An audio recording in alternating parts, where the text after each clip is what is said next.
Hello बच्चों, क्या हाल चाल। उम्मीद है आप सभी अच्छे होंगे और आपकी पढ़ाई भी बेहतरीन चल रही होगी। तो बच्चों, उसी पढ़ाई को और अधिक बेहतरीन बनाने के लिए मैं लेकर आया हूँ एक और शानदार क्लास। और बच्चों, आज की शानदार क्लास में हम आपको 2025 यानी कि सामान्य हिंदी का नए पैटर्न पर आधारित एक प्रश्न पत्र बताने वाले हैं। तो बच्चों, आप इस क्लास को शुरू से लेकर के अंत तक देख लीजिएगा। और बच्चों, अगर आप शुरू से लेकर के अंत तक इसे देख लेते हैं बच्चों, तो आपको हिंदी के पेपर को सॉल्व करने में कोई भी दिक्कत नहीं होगी। तो आइए बच्चों, बिना देर किए हुए इस वीडियो को हम शुरू करते हैं। लेकिन शुरू करने से पहले बच्चों, आपसे एक छोटा सा निवेदन है।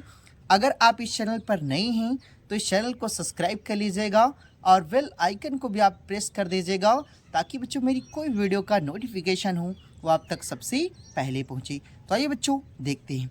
देखिए बच्चों, आपका ये जो सामान्य हिंदी का पेपर है ये नए पैटर्न पर आधारित, यानी कि 2025 में जो आपका एग्ज़ाम होने वाला है, ठीक, उस पर आधारित यह प्रश्न पत्र हैं। और बच्चों, आप देखिए, आपको मैं बताऊंगा कि आपको इस पेपर को कैसे हल करना है। ठीक, तो देखिए, इसके लिए बच्चों आपका जो समय निर्धारित होता है वो कितना होता है? 3 घंटा 15 मिनट। ठीक, और इसके लिए जो पूर्णांक निर्धारित होते हैं बच्चों, वो आपकी होते हैं कितनी? 100 अंक की। ठीक, तो देखिए, आपकी नोट यानी कि प्रारंभ में देखिए नोट में क्या दिया है? नोट में दिया है कि प्रारंभ के 15 मिनट परीक्षार्थियों के प्रश्न पत्र पढ़ने के लिए निर्धारित हैं। ठीक, तो यानी कि जो 15 मिनट आपको समय दिए जाएंगे वो क्या करने के लिए? प्रश्न पत्र को पढ़ने के लिए। ठीक, देखिए, उसके बाद बच्चों इसमें आगे देखते हैं कि देखिए, निर्देश में दिया है कि सभी प्रश्न अनिवार्य हैं और प्रत्येक प्रश्न के निर्धारित अंक उसके समक्ष दिए गए हैं। यानी कि जितने भी अंक ठीक हैं आपको क्वेश्चन के बगल यानी कि प्रश्न के बगल दिए गए हैं। ठीक, और देखिए, संपूर्ण प्रश्न 2 भागों में विभाजित है। ठीक, कितने भागों में बच्चों? 2 भागों में विभाजित होगा, खंड का और खंड खा में। ठीक, तो देखिए, आपका जो पेपर शुरू होता है बच्चों वो होता है आपका खंड का से। ठीक, तो देखिए, खंड खा में आपको क्या करना होता है? बहुविकल्पी प्रश्न को हल करना होता है। तो देखिए बच्चों, इसमें जो आपका पहला बहुविकल्पी दिया है कि का नंबर कि देखिए, भाषा योग वशिष्ठ के लेखक, यानी कि जो भाषा योग वशिष्ठ के लेखक कौन हैं? तो देखिए बच्चों, आप में 4 ऑप्शन दिए गए हैं। ठीक, पहला दिया है कि मुंशी सदाशिवलाल, दूसरा लल्लू लाल, तीसरा जो दिया है बच्चों राम प्रसाद निरंजन। ठीक, और जो चौथा है स्वामी दयानंद सरस्वती। ठीक, तो देखिए, भाषा योग वशिष्ठ के जो लेखक हैं वो कौन है बच्चों? राम प्रसाद निरंजन। ठीक, तो आपका ये जो तीसरा ऑप्शन है वह सही हो जाएगा। ठीक, देखिए, इसी में ख नंबर में दिया है कि सदल मिश्र की रचना, यानी कि सदल मिश्र की जो रचना है वह क्या है? तो देखिए, पहला दिया है कि सत्यामृत प्रवाह, दूसरा नासिकेतोपाख्यान। ठीक, और जो तीसरा है भारत सौभाग्य।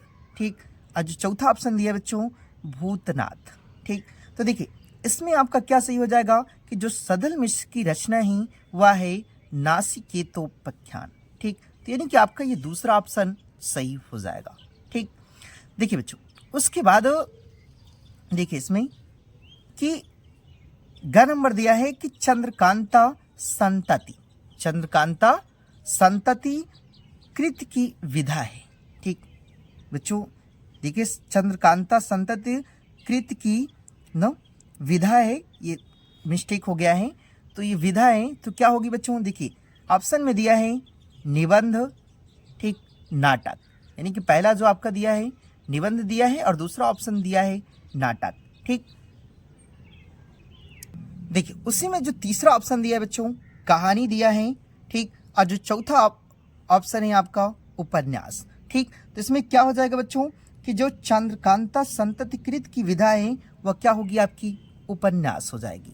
ठीक, तो यानी कि आपका चौथा ऑप्शन सही हो जाएगा। उसके बाद देखिए, अगला घ नंबर है कि बाल कृष्ण भट्ट संपादक थे। यानी कि जो बाल कृष्ण यानी भट्ट थी वह संपादक थी, तो किसके थे? देखिए पहला ऑप्शन दिया है कि इंदुमती के, दूसरा है परीक्षा गुरु के, और जो तीसरा ऑप्शन दिया है बच्चों हिंदी प्रदीप के, और जो चौथा है साहित्य सहचर के। ठीक, तो इसमें आपका कौन सा ऑप्शन सही हो जाएगा? या ऑप्शन आपका तीसरा सही हो जाएगा, हिंदी प्रदीप के।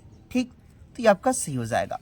उसके बाद देखिए अगला जो प्रश्न है दिया आपका कि डॉक्टर वसुदेव शरण अग्रवाल की रचना है। डॉक्टर वसुदेव शरण अग्रवाल की जो रचना है वह क्या है? तो देखिए पहला लिखा है कि बाल भट्ट की यानी बाण भट्ट की आत्मकथा, ठीक, वक्तधारा, तीसरा है साहित्य और समाज, साहित्य और समाज, और जो चौथा ऑप्शन दिया बच्चों वो आपका लिया है कि शेखर एक जीवनी। ठीक, तो इसमें आपका ऑप्शन कौन सही हो जाएगा? यानी कि दूसरा ऑप्शन सही हो जाएगा, वाग्धारा। ठीक, उसके बाद देखिए आज उसके बाद ये जो दूसरा दिया है कि देखिए दूसरे में क्या दिया है कि कितनी नावों में कितनी बार, कितनी नावों में कितनी बार काव्य कृति है। ठीक, तो देखिए पहला क्या हो जाएगा ऑप्शन? ये हो जाएगा गिरजा कुमार माथुर की, दूसरा ऑप्शन नागार्जुन की, और जो तीसरा बच्चों सच्चिदानंद हीरानंद वत्सायन अज्ञे की। ठीक, और देखिए उसके बाद चौथा ऑप्शन दिया है हरिवंश राय बच्चन को। ठीक, तो इसमें कौन सा सही हो जाएगा बच्चों? ये आपका तीसरा ऑप्शन सही हो जाएगा, सच्चिदानंद हीरानंद वत्सायन अज्ञे। ठीक, तो ये आपका सही हो जाएगा। उसके बाद देखिए ख नंबर दिया है कि छायावाद की प्रमुख विशेषता है, यानी कि जो छायावाद है उसकी प्रमुख विशेषता क्या है? तो देखिए पहला ऑप्शन दिया है कि प्रकृति का उद्दीपन रूप में वर्ण।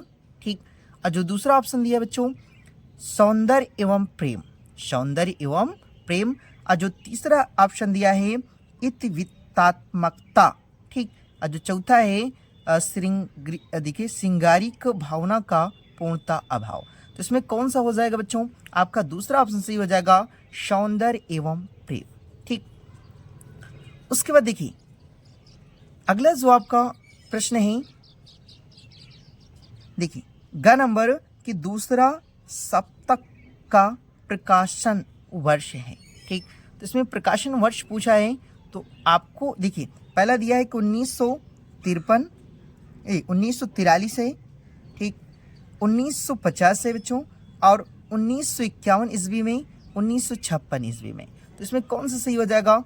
आपका ऑप्शन नंबर तीसरा सही हो जाएगा, 1951 ईस्वी में।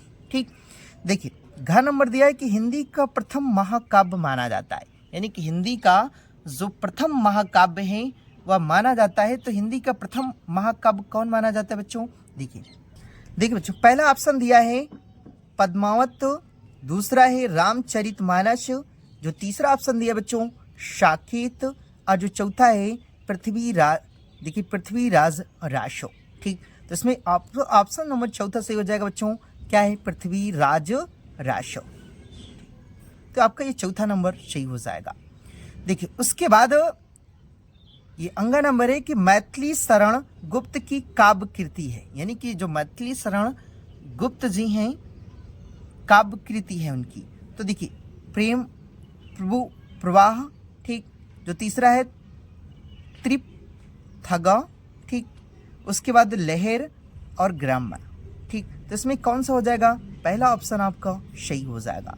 ठीक, उसके बाद देखिए बच्चों आपका जो तीसरा प्रश्न होता है, ठीक, देखिए जो तीसरा प्रश्न आपका दिया रहता है वो दिया रहता है कि दिए गए गद्यांश पर आधारित निम्नलिखित प्रश्नों की उत्तर दीजिए, यानी कि कहने का मतलब ये आपका गद्यांश होता है। ठीक, और इसके लिए बच्चों आपकी कुल 10 अंक निर्धारित होते हैं। ठीक, तो देखिए आपको सबसे पहले इसे हल करने के लिए इस गद्यांश को अच्छे से पढ़ना है। ठीक, तो देखिए लिखा गया है कि मातृभूमि पर निवास करने वाले मनुष्य, मातृभूमि पर निवास करने वाली मनुष्य राष्ट्र का दूसरा अंग है। दूसरा क्या है? अंग है। पृथ्वी हो और मनुष्य ना हो, यदि पृथ्वी हो और मनुष्य न हो तो राष्ट्र की कल्पना असंभव है। यानी कहने का मतलब ये है कि बच्चों अगर पृथ्वी हो और पृथ्वी पर मनुष्य ना हो तो राष्ट्र की जो कल्पना ही वह क्या है? असंभव है। और पृथ्वी और जन दोनों के समन्वय से ही राष्ट्र का स्वरूप संपादित होता है। ठीक, और जन के कारण ही पृथ्वी मातृभूमि को संज्ञा प्राप्त करती है और पृथ्वी माता है और जन सच्चे अर्थों में पृथ्वी की क्या है, पुत्र हैं। ठीक, तो देखिए बच्चों, अगर आप इस गद्यांश को अच्छे से रीड करेंगे तो इससे क्या फ़ायदा होता है? इससे ये फ़ायदा होगा बच्चों कि आपको ये समझ में आ जाएगा कि ये गद्यांश किस पार्ट से लिया गया है। ठीक, तो देखिए, हमने आपको एक वीडियो में बताया था कि जब भी आप पढ़िएगा तो अगर आपको उसमें कहीं मातृभूमि, ठीक, मनुष्य राष्ट्र की बात हो तो ये जान लीजिएगा कि हमारा कौन सा पार्ट होगा। ठीक, तो राष्ट्र का स्वरूप होगा और जो राष्ट्र के स्वरूप में बच्चों उसको लिखा किसने ही, वासुदेव शरण अग्रवाल जी ने। ठीक, तो देखिए, आपसे पहला प्रश्न पूछ रहा है कि उपयुक्त गद्यांश के पाठ और लेखक का नाम लिखिए। ठीक, तो देखिए, उपयुक्त गद्यांश के पाठ यानी जो गद्यांश है वो किस गद्यांश से लिया गया है, तो राष्ट्र का स्वरूप आपको लिख देना है और लेखक का नाम पूछ रहा है तो आपको लेखक के नाम में डॉक्टर वासुदेव शरण अग्रवाल लिख देना है। ठीक, देखिए बच्चों, उसके बाद आपको दूसरा लिखना है कि रेखांकित अंश की व्याख्या कीजिए, यानी कि रेखांकित जो अंश है उसकी क्या कीजिए, व्याख्या कीजिए। तो रेखांकित अंश कहाँ से है, देखिए, पृथ्वी माता है और जन सच्चे अर्थों में पृथ्वी के पुत्र हैं। ठीक, तो कहने का मतलब इसका आपको क्या करना है, इसकी व्याख्या करना है। तो आपको इसकी व्याख्या किस प्रकार करनी है, आपको बच्चों इसमें लिखना है कि देखिए, जिस प्रकार माता हमें क्या करती है, जन्म देती है, जिस प्रकार माता हमें जन्म देती है, पालन पोषण करती है और हमसे प्रेम करती है, यानी कि हमारा पालन पोषण करती है, हमसे प्रेम करती है, उसी प्रकार जो पृथ्वी है वह हमें क्या करती है, अन्न देती है ना, अन्न देती है और इसके धूल में हम यानी खेल कर क्या होते हैं, बड़े होते हैं। ठीक, और इसकी हवा में हम क्या करते हैं, सांस लेते हैं। अतः पृथ्वी एक माता की क्या है, समान है। देखिए, पृथ्वी माता लिखा है ना कि पृथ्वी माता की क्या है, समान है और जन सच्चे अर्थों में यानी कि जो मनुष्य हैं वह सच्चे अर्थों में पृथ्वी के पुत्र यानी कि पृथ्वी के क्या हैं, पुत्र हैं। ठीक, तो आपको ये चीज इसमें क्या करना है, लिख देना है।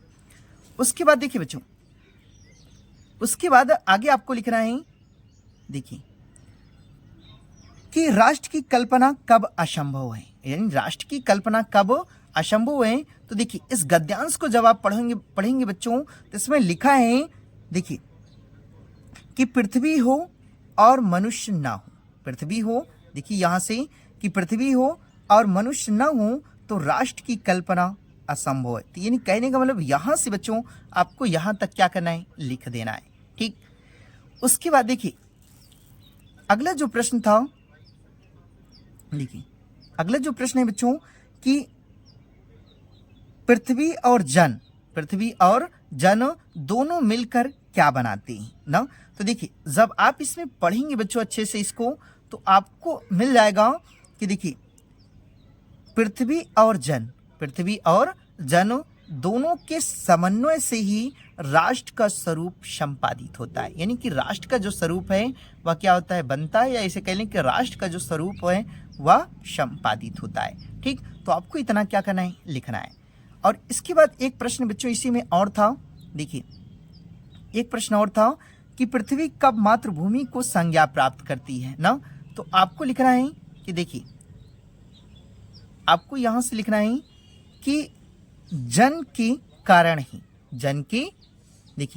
के कारण ही पृथ्वी मातृभूमि को संज्ञा प्राप्त करती है। तो आपको उठा करके बच्चों यहीं से यहां तक क्या करना है, लिख देना है। ठीक, तो ये आपके 10 अंक कंप्लीट हो जाएंगे। उसके बाद देखिए, इसी में बच्चों अथवा करके दिया है एक और, देखते हैं। देखिए बच्चों, इसी में अथवा करके लिखा है कि अशोक का वृक्ष जितना भी मनोहर हो उतना ही रहस्यमय हो, जितना भी अलंकारमय हो, परंतु है यह उस विशाल सामना सभ्यता की न परिकृष्ट रुचि का ही प्रतीक।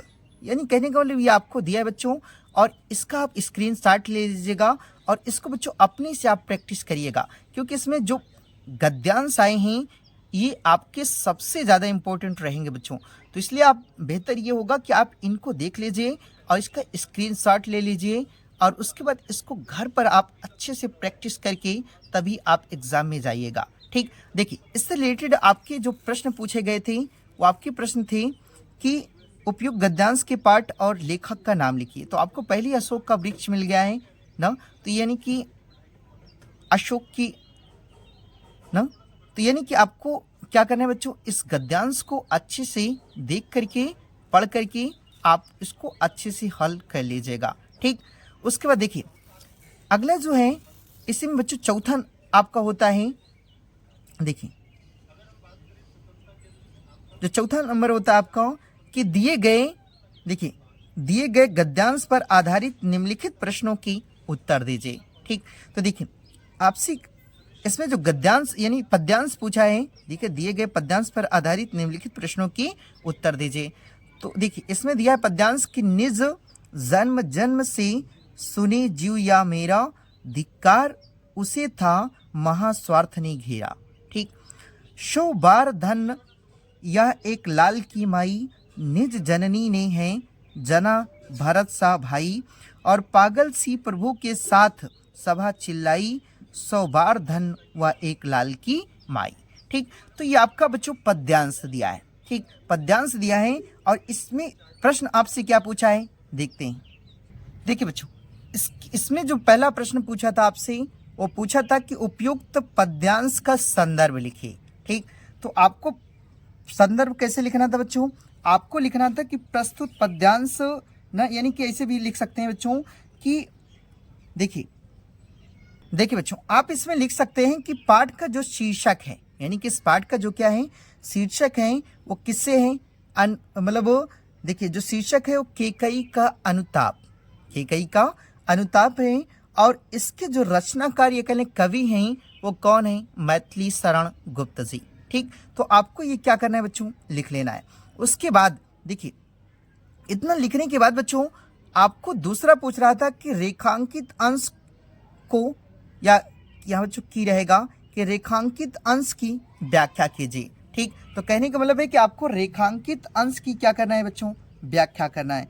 तो आपको रेखांकित अंश की व्याख्या कैसे करेंगे, देखिए इसमें आपसे पूछा था कि देखिए इसमें जो आपसे है वो पूछा था बच्चों कि यहाँ पे कि देखिए निज जन्म जन्म से सुने जीव या मेरा, धिक्कार उसे था महास्वार्थ ने घेरा। तो कहने का मतलब यह है बच्चों कि आपको इसको क्या करना है, इसका आपको इसकी व्याख्या करनी है। तो आप इसकी व्याख्या कैसे लिखेंगे, आपको लिखना है बच्चों, देखिए आपको लिखना है कि जो केकई है वो अपने पापों का क्या करती है, प्रायश्चित करती है, यानी कि अपने पापों का प्रायश्चित करती है, और उसको लगता है कि जब हमने प्रभु श्री रामचंद्र को वनवास भेज दिया, यानी कि हमने प्रभु श्री रामचंद्र को क्या किया, वनवास भेज दिया, तो दुनिया का सबसे बड़ा पाप यानी कि हमने कर दिया। यानी कि केकई कहती हैं कि मतलब जब हमने प्रभु श्री रामचंद्र जी को वनवास भेज दिया तभी हमने क्या किया, बहुत बड़ा पाप कर दिया ना। और क्योंकि भारत उनका जो स्वयं का पुत्र था वो उनसे क्या करने लगा था, नफरत करने लगा था। ठीक, तो आपको व्याख्या में ये क्या करना है बच्चों, लिख देना है। इतना लिखने के बाद देखिए आपसे उससे अगला जो प्रश्न है वो पूछा जा रहा है आपसे कि केकई स्वयं को धिक्कारती हुई क्या कहती है, यानी कि केकई स्वयं को धिक्कारती हुई क्या कहती है। तो आपको लिखना है कि केकई स्वयं को धिक्कारती हुई कहती है कि जन्म जन्मांतर, यानी कि जन्म जन्मांतर तक मेरे प्राण यही सुनते रहेंगे कि मैंने निस्वार्थ न, या ऐसे कह सकते हैं कि स्वार्थवश अनुचित क्या किया है, कार्य किया है। ठीक, तो आपको इस प्रश्न का उत्तर यही क्या करना है बच्चों, लिख देना है। उसके बाद देखिए इसमें चौथा है कि केकई के प्रायश्चित के उपरांत श्री राम उनसे क्या कहते हैं ना। तो आपको लिखना है कि केकई के प्रायश्चित के बाद श्री राम उनसे कहते हैं कि जिस माता ने भरत जैसे भाई को क्या किया है, जन्म दिया है, वह 100 बार धन्य है। यानी कि ये बात कौन कहता है, प्रभु श्री रामचंद्र जी किससे कहते हैं, केकई से। ठीक, उसके बाद देखिए अगला जो प्रश्न था कि प्रभु राम के साथ केकई के अपराध का देखिए अपमार्जन करती हुई सभा में क्या चिल्ला उठी। ना, तो आपको लिखना है कि देखिए प्रभु राम के साथ कैकेयी के अपराध पर न अपमार्जन करती हुई सभा चिल्ला उठी कि भारत जैसे पुत्र को जन्म देने वाली, यानी कि भारत जैसे पुत्र को क्या करने वाली, जन्म देने वाली करके माँ 100 बार क्या है, धन्य है। ठीक, तो इस चीज को आपको क्या करना है बच्चों, इसमें लिख देना है। उसके बाद देखिए अथवा में करके पूछा है आपसे कि एक पद्यांश इसमें भी दिया है बच्चों, तो आप इसका स्क्रीनशॉट ले लीजिए और इसको आप अपने से हल करने का प्रयास कीजिएगा बच्चों। अगर नहीं आएगा तो आप कमेंट करिएगा, हम आपको इसका पूरा सॉल्यूशन बताएंगे। ठीक, तो देखिए इसके आगे देखते हैं। इसके आगे था बच्चों, देखिए इसके आगे आपको 5वां नंबर मिलता है।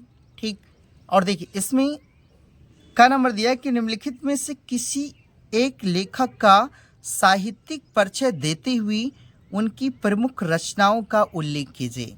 ठीक, तो देखिए अधिकतम जो शब्द सीमा है आपको कितने वर्डों में लिखना है, 80 शब्द में।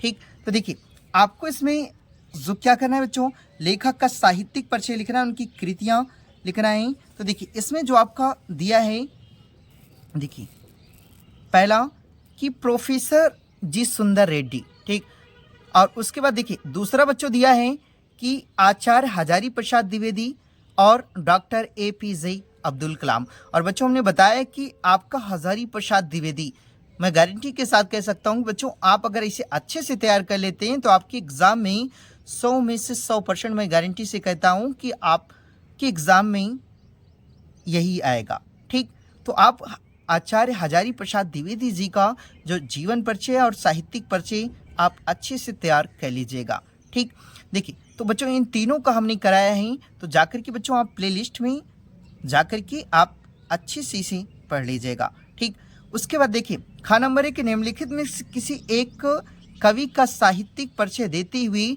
उनकी प्रमुख कृतियों पर प्रकाश डालिए और अधिकतम शब्द सीमा आपको 80 शब्दों में लिखना है। ठीक, देखिए पहला जयशंकर प्रसाद, दूसरा महादेवी वर्मा और जो तीसरे दिया है बच्चों सच्चिदानंद, हीरानंद व सैन अग्गे।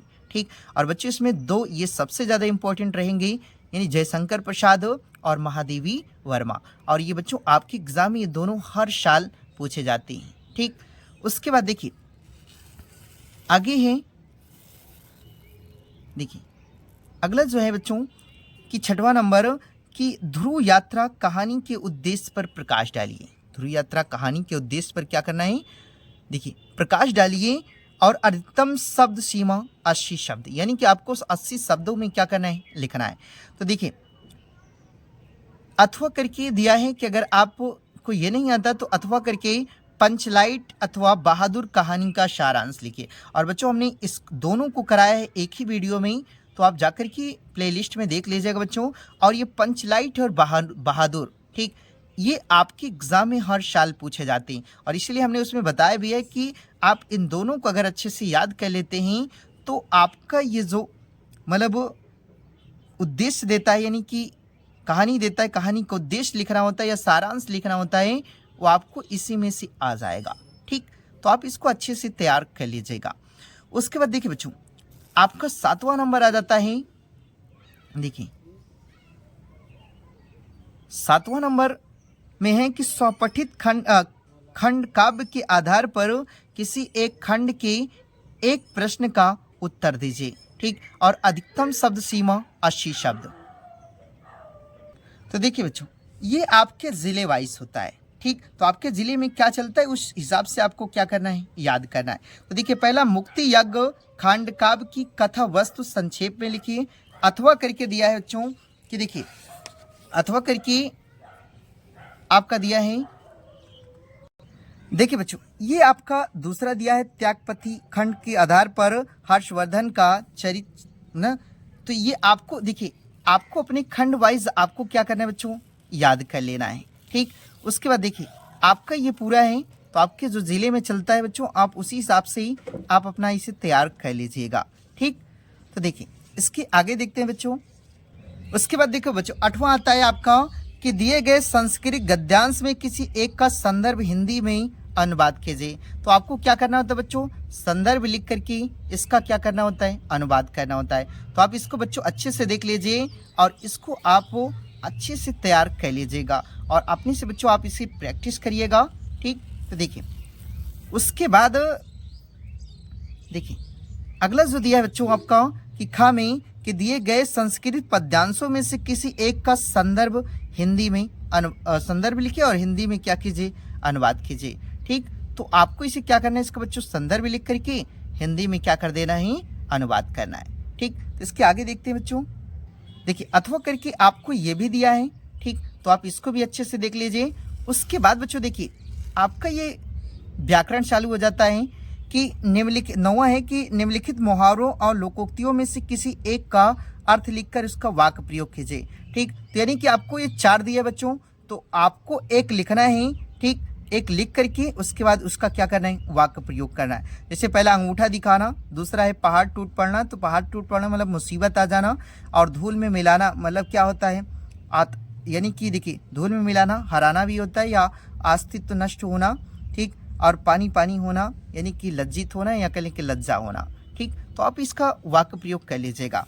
उसके बाद देखिए आपका एक अपठित गद्यांश दिया है बच्चों। देखिए आपके एक अपठित गद्यांश है और दिया है कि किसी देश की उन्नति अथवा अवनति वहाँ के नारी समाज पर निर्भर करती है। जिस देश की नागरी जागृत, शिक्षा और गुणवती होती हैं वही देश संसार में सबसे अधिक उन्नत समझा जाता है। और इस दृष्टिकोण से भारत के वैदिक युग में नारी का महत्वपूर्ण स्थान था।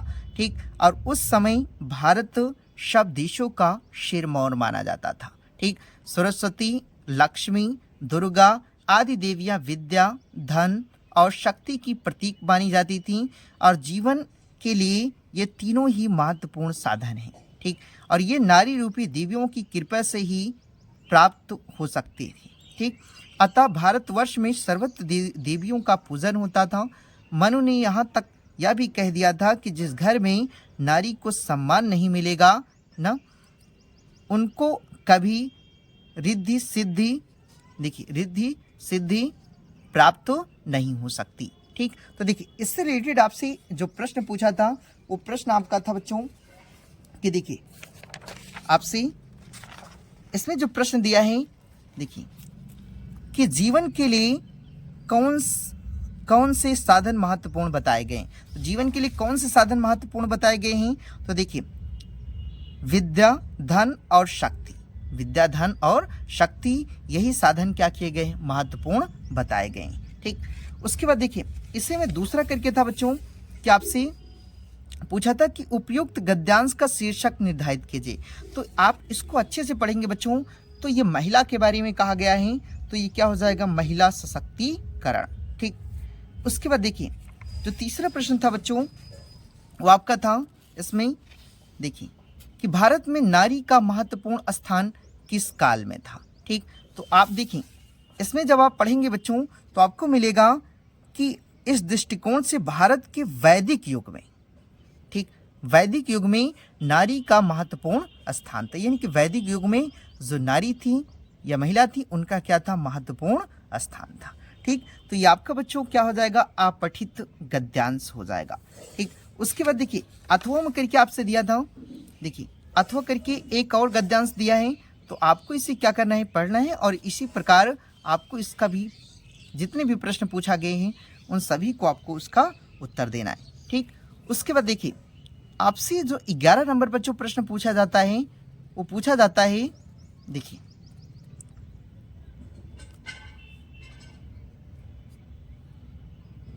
जो 11 नंबर आपसे प्रश्न पूछा जाता है वो होता है कि निम्नलिखित शब्द युग्मों का सही अर्थ चयन करके लिखिए। ठीक, यानी कि आपको इसमें जो शब्द हैं उनको सही चयन करके क्या करना है, लिखना है। तो देखिए सकल, सकल। ठीक, तो इसका मतलब होता है, पहला दिया है कि पदार्थ एवं संपूर्ण, ब नंबर दिया संपूर्ण और खंड, स नंबर दिया आकृति और प्रकृति, द नंबर है सुख और देखिए संकालु। ठीक, तो इसमें जो देखिए सकल और शक्ल का अर्थ होता है संपूर्ण और शक्ल का अर्थ होता है खंड। ठीक, तो यानी कि ब नंबर आपका क्या हो जाएगा, सही हो जाएगा। ठीक, उसके बाद देखिए इसके आगे देखते हैं बच्चों, देखिए इसके आगे जो आपका प्रश्न है अगला कि अंश और अंशु यानी कि इसका क्या अर्थ होता है। तो आ नंबर दिया भाग और शूर, ब है भाग और चंद्र, ठीक। स नंबर दिया है भाग और किरण, और द नंबर बच्चों आपका दिया है भाग और किरण। इसमें क्या कौन सही हो जाएगा, भाग और शूर, ठीक। भाग और शूर, अंश मतलब भाग होता है, अंश मतलब क्या होता है, शूर।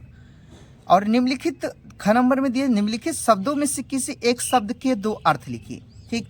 तो देखिए बच्चों एक शब्द के आपको क्या करना है, दो अर्थ लिखना है। तो देखिए धरा मतलब क्या होता है, पृथ्वी होता है, और धरा मतलब क्या होता है, गर्भ भी होता है, ठीक। तो आपको एक ही शब्द का लिखना है, तो आप लिख दीजिएगा धरा मतलब क्या होता है, पृथ्वी होता है, और धरा मतलब गर्भ भी होता है, ठीक। देखिए उसके बाद उसके आगे है बच्चों आपसे देखिए ग नंबर पूछेगा कि निम्नलिखित वाक्यांशों के लिए एक सही शब्द का चयन करके लिखिए, ठीक। तो ये बच्चों बहुत आसान होता है। देखिए जिसका कहीं भी अंत ना हो, जिसका कहीं भी अंत ना हो तो वो क्या कहा जाता है ना, अगण दिया है, ब है अंतिम, सा है अनंत, और ये ना, तो आपको देखिए चौथा ऑप्शन दिया है, तो आपको ये तीसरा ऑप्शन सही हो जाएगा अनंत, यानी जिसका अंत ना हो तो क्या कहा जाता है, अनंत कहा जाता है। और जानने की इच्छा रखने वाला क्या होता है बच्चों, देखिए जानकार, जिज्ञासु, ज्ञानी, बुद्धिमान। तो इसमें क्या हो जाएगा, यानी कि जानने की इच्छा रखने वाला जिज्ञासु होता है, ठीक। देखिए उसके बाद देखिए बच्चों घ नंबर दिया निम्नलिखित में से किन्हीं दो शब्दों को शुद्ध करके लिखना होता है, यानी कि शब्द दिए होते हैं 4 और आपको क्या करना होता है, शुद्ध करके लिखना होता है। तो देखिए आपको दो वाक्य यानी वाक्यों को शुद्ध करके लिखना होता है। तो देखिए पहला है परीक्षा पद्धति बदलनी चाहिए ना, बदलना चाहिए, तो बल्कि बदलना नहीं बच्चों, क्या हो जाएगा, बदलनी, मतलब स्त्रीलिंग हो जाएगा, तो परीक्षा पद्धति बदलनी चाहिए, ठीक। और दूसरा है मैंने अनेकों बार यात्रा की है, तो मैंने वैसे ही क्या है, बहुवचन है, तो आपको अनेकों यहाँ लगाने की जरूरत नहीं है, तो मैंने अनेक बार क्या की है, यात्रा की है, तो आपको ये सही हो जाएगा। उसके आगे देखते हैं बच्चों, देखिए उसके बाद आपका ये तीसरा प्रश्न दिया, इसमें तीसरा ऑप्शन दिया था कि केवल यह 4 पुस्तकें रखी हैं, और चौथा है कि महादेवी वर्मा एक प्रसिद्ध कवित्री हैं, ठीक। तो यानी कि 2 आपको करना था, तो 2 आपने कह लिया है। उसके बाद 12 नंबर है, देखिए 12 नंबर में दिया है का कि श्रृंगार रस अथवा वीर रस का लक्षण और उसका एक उदाहरण लिखिए। ये भी बच्चों आपके एग्जाम में पूरी के पूरे 6 अंक के आते हैं, तो आपको अलंकार भी पूछता है, ठीक। देखिए खा में दिया है अलंकार, और उसके बाद गा में सोठा, छंद और कुंडलियां दिया होता है, ठीक। तो देखिए आपसे पूछ रहा है कि श्रृंगार रस अथवा वीर रस का लक्षण और उसका उदाहरण दीजिए ना, तो आपको बच्चे इसमें लिख देना था श्रृंगार रस में कि जब रति नामक अस्थायी भाव का विभाव, अनुभाव और संचारी भाव से संयोग होता है, तो वह क्या होता है, श्रृंगार रस कहते हैं उसे, ठीक। और इसका जो आपको कह रहा था उदाहरण लिखने के लिए, तो आपको लिखना था कि बतरस लालच न लाल की मुरली धयो लुकाए, सह करे भानव हसे दैन कहे नटी जाए। तो आपको इसमें 2 करना था, तो आप 1 लिख सकते हैं, ठीक। उसके बाद ख नंबर में आपको अलंकार कह रहा है, तो बच्चों मैंने आपको ये वीडियो में बताया है, ठीक। उसके बाद देखिए आगे है 13 नंबर कि समाचार पत्र प्रकाशित विज्ञापन के आधार पर लिपिक के पद पर अपनी नियुक्ति विद्यालय के प्रबंधक को एक प्रार्थना पत्र लिखी, ठीक। तो ये बच्चों हमने दोनों को वीडियो में कराया है, तो आप जाकर के वहाँ अच्छे से देख लीजिएगा, ठीक। उसके बाद देखिए 14 नंबर आपका आता है कि निम्नलिखित विषयों में से किसी एक विषय पर अपनी भाषा शैली में निबंध लिखिए। तो 1 पे लिख रहा है, तो देख लीजिए आप, ठीक। तो पहला है कि राष्ट्रीय एकता वर्तमान समय की अनिवार्यता आवश्यकता, और दूसरा आतंकवाद की समस्या कारण और समाधान, और तीसरा बच्चों पर्यावरण प्रदूषण और निराकरण के उपाय। तो इसको बच्चों हमने कराया है, तो आप दोनों ये इंपॉर्टेंट रहेंगे, आप इसको अच्छे से देख लीजिएगा। और उसके बाद इसको याद कर लीजिएगा कि आधुनिक शिक्षा पद्धति की दिशा और दशा, ठीक। तो ये बच्चों आपके या पेपर का सॉल्यूशन रहा, और बच्चों इस पेपर को आप अच्छे से तैयार कर लीजिएगा 2025 बोर्ड एग्ज़ाम के लिए, ठीक। तो बच्चों अगर आप इसे अच्छे से तैयार कर लेते हैं तो आपके एग्ज़ाम में ज़्यादातर चीज़ें यहाँ से आ जाएंगी। ठीक, तो आई होप बच्चों कि आपको यह वीडियो पसंद आई होगी, और अगर आपको यह वीडियो पसंद आई है तो इस चैनल को सब्सक्राइब कर लीजिएगा और बेल आइकन को भी आप प्रेस कर दीजिएगा। तो मिलते हैं बच्चों एक नई वीडियो के साथ, तब तक के लिए जय हिंद।